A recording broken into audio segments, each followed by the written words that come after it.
Trump is about to drop the biggest nuclear bomb in US history. Here's where it's going.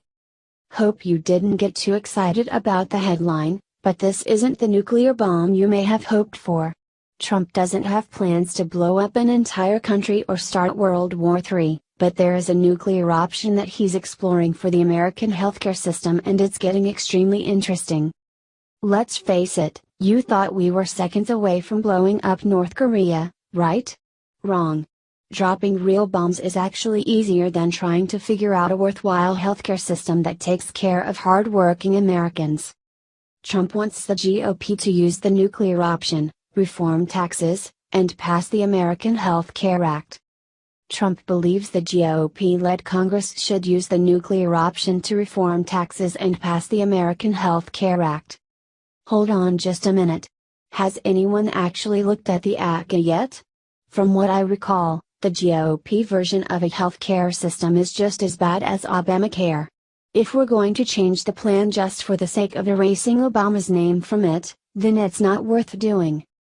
If the GOP wants to change the plan and make sure it doesn't suck like Obamacare, then now I'm ready to listen. You see, I could care less if something has Obama's name on it as long as it works for the American people. But Obamacare doesn't work. The system is as flawed as the website was when it first came out, and those overpaid dummies couldn't get it right. I know it's a major project, but for the amount of money they were paid, you'd think it would be the best thing since Mary ate sliced bread during her immaculate conception. If the government overhauls the tax system to pass the health care system, then they better make sure it benefits the hard-working middle class more than anything.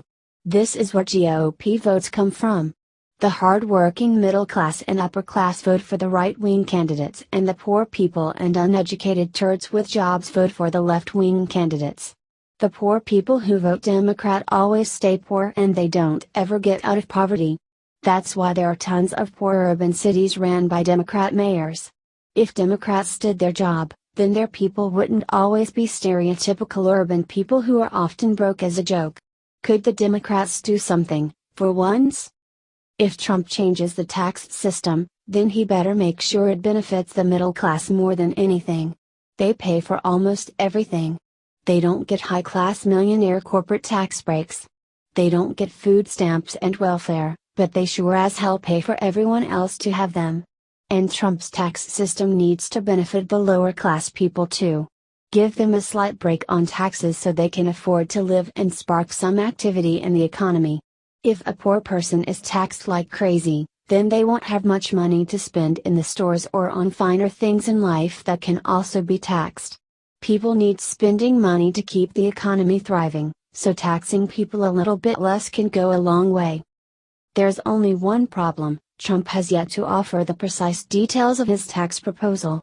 And without specifics, Congress can't pass anything. Size. Still, the basic premise stands, which is that once the Trump administration finishes outlining the details of its tax plan, Congress should just use the so-called nuclear option to bypass Democrat obstructionists and pass it right away. If Democrats are against it, then the reasoning is because it's Trump and they're against anything he does. I'm almost certain that most Democrats wouldn't even read the terms of Trump's healthcare plan. They don't want to. They hate him. They're intolerable leftists who would rather be crybabies than work together. Walking into a room full of Democrats and you're not sure if you're at a political event or a daycare. These babies are the worst. To get a rough estimate of how much his plan might potentially save you, check out this calculator. It's based on a tax proposal issued by Trump during his presidential campaign last year, but the similarities between that plan and his current one are good enough for you to get a rough idea. FYI, it'd save me about $4,000. I don't care if it saves someone $4,000 on taxes. What if it costs someone $8,000 in health care? Then you've been tricked into paying more overall, not less. Health care needs to be affordable, not free, and have decent coverage. You know what's crazy? The fact that we should all have good health care because healthy people can go to work. Healthy people are less likely to sit home and collect government benefits. Healthy people will get a job and be productive people in society. As long as Trump's plan actually looks good, then vote it in. If it's just like Obamacare, then forget it. Not interested in watching people get poor coverage for high prices. Any healthcare plan that isn't affordable or has below average service should be nuked. If you want people off welfare, then give them good health care. If they're healthy, then they have to work.